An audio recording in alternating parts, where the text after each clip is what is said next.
ಈ ಒಂದು ಜಾಗದಲ್ಲಿ ಬಳೆಗಾರರ ಕೈಯಿಂದ ಕೈ ತುಂಬ ಬಳೆಗಳನ್ನು ಹಾಕಿಸ್ಕೊಳ್ಳೋದ್ರ ಜೊತೆಗೆ ಹೊಟ್ಟೆ ತುಂಬ ಊಟ ಮಾಡ್ಬೋದು. ಎಲ್ಲಿ ಅಂತ ಹೇಳ್ತೀನಿ, ಅದಕ್ಕೂ ಮೊದಲು ವಿಡಿಯೋನ ಪೂರ್ತಿಯಾಗಿ ನೋಡಿ. ಹಾಯ್ ಫ್ರೆಂಡ್ಸ್, ಅನುಗ್ರಹ ಕಿಚನ್ಗೆ ಸ್ವಾಗತ. ನಾನು ನಿಮ್ಮ ಉಷಾವಿ ಭಟ್. ಹಬ್ಬಗಳು ಬಂತಂದರೆ ಚೆನ್ನಾಗಿರೋ ಬಟ್ಟೆ ಹಾಕ್ಕೊಂಡು, ಕೈ ತುಂಬ ಬಳೆ ಹಾಕ್ಕೊಂಡು, ತಲೆ ತುಂಬ ಹೂವು ಮುಡ್ಕೊಂಡು ಅಲಂಕಾರ ಮಾಡ್ಕೊಳ್ಳೋದು ಅಂದರೆ ಪ್ರತಿಯೊಂದು ಹೆಣ್ಮಕ್ಳಿಗೂ ಕೂಡ ತುಂಬಾ ಇಷ್ಟ ಅಲ್ವಾ. ನನಗಂತೂ ಕೈ ತುಂಬ ಬಳೆ ಹಾಕ್ಕೊಳ್ಳೋದು ಅಂದರೆ ತುಂಬಾ ಇಷ್ಟ. ನಾನಂತೂ ಕೈ ತುಂಬ ಬಳೆ ಹಾಕಿಸ್ಕೊಂಡೆ, ಹಾಗೆ ನನ್ನ ಮಗಳು ಕೂಡ ಹಾಕಿಸ್ಕೊಂಡ್ಳು.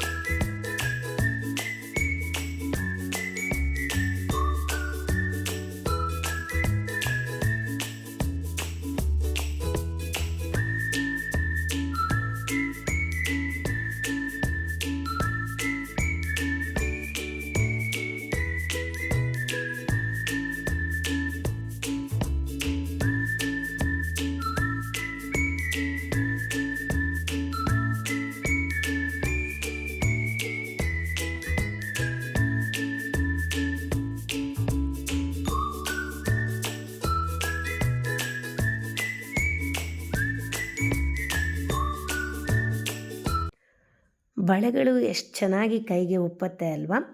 ಹಾಗೆ ಬಳೆ ಹಾಕ್ಸ್ಕೊಂಡಾಯಿತು, ಇನ್ನು ಊಟ ಮಾಡೋಣ ಅಂತ ಮೇಲೆ ಬಂದ್ವಿ. ಇಲ್ಲಿ ನೋಡಿದರೆ ಒಂದು ಪುಟ್ಟ ಮಗು ನೀರಿನಲ್ಲಿ ತನ್ನದೇ ಆದ ಒಂದು ಖುಷಿಯಲ್ಲಿ ಅದರಷ್ಟಿಗೆ ಅದು ಆಟ ಆಡ್ತಾ ಇತ್ತು. ಮುದ್ದಾಗಿತ್ತು ಪಾಪು ಕೂಡ. ಈ ಥರ ನೀರು ಬೀಳ್ತಾ ಇದ್ದರೆ ಮಗು ಮಾತ್ರ ಅಲ್ಲ, ದೊಡ್ಡವರಿಗೂ ಕೂಡ ಅದರಲ್ಲಿ ಒಂದು ಸಲ ಕೈ ಇಟ್ಟು ಆಟ ಆಡೋಣ ಅಂತ ಅನಿಸುತ್ತೆ. ನಿಮಗೂ ಕೂಡ ಹಾಗೆ ಅನಿಸುತ್ತಾ? ಕಮೆಂಟ್ಸಲ್ಲಿ ತಿಳಿಸಿ. ಲಾಲ್ಬಾಗ್ ವೆಸ್ಟ್ ಗೇಟ್ ಹತ್ತಿರ ಇರುವಂಥ ನಿರಂತರಂ ಕಾಫಿ ಹೌಸಲ್ಲಿ ಗುರುವಾರ, ಶುಕ್ರವಾರ, ಶನಿವಾರ 3 ದಿನ ವರಮಹಾಲಕ್ಷ್ಮಿ ಹಬ್ಬದ ಮಹಾಭೋಜನನ ಸರ್ವ್ ಮಾಡ್ತಾ ಇದ್ದಾರೆ. ಈ ಹಬ್ಬದ ಮಹಾಭೋಜನ ಮಧ್ಯಾಹ್ನ ಮಾತ್ರ ಇರುತ್ತೆ.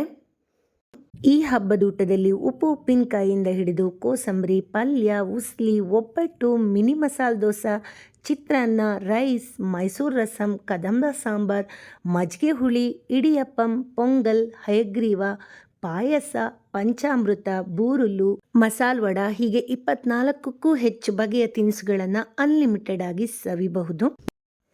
ಈ ಊಟದ ಪ್ರೈಸ್ ಬಂದು 550 ರೂಪಾಯಿ ಆಗಿರುತ್ತೆ.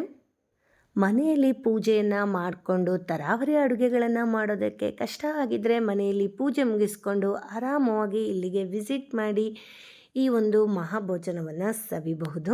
ಬೆಂಗಳೂರಂಥ ಸಿಟಿನಲ್ಲಿ ಎಷ್ಟೋ ಜನ ಪಿ ಜಿನಲ್ಲಿ ಇದ್ಕೊಂಡು ಕೆಲಸಕ್ಕೆ ಹೋಗೋರು ಇರ್ತಾರೆ. ಹಬ್ಬಕ್ಕೆ ಊರಿಗೆ ಹೋಗೋದಕ್ಕಾಗಿಲ್ಲ, ತರಾವರಿ ಅಡುಗೆಯನ್ನು ಮಿಸ್ ಮಾಡ್ಕೊಳ್ತಾ ಇದ್ದರೆ ಇಲ್ಲಿಗೆ ವಿಸಿಟ್ ಮಾಡಿ ಈ ಹಬ್ಬದ ಒಂದು ಮಹಾಭೋಜನವನ್ನು ಸವಿಬಹುದು. ಹಾಗೆ ಕೈ ತುಂಬ ಬಳೆ ಕೂಡ ಹಾಕ್ಕೊಳ್ಬಹುದು. ಮತ್ತೊಂದು ವಿಡಿಯೋ ಜೊತೆ ಮತ್ತೆ ಸಿಗ್ತೀನಿ. Thanks for watching.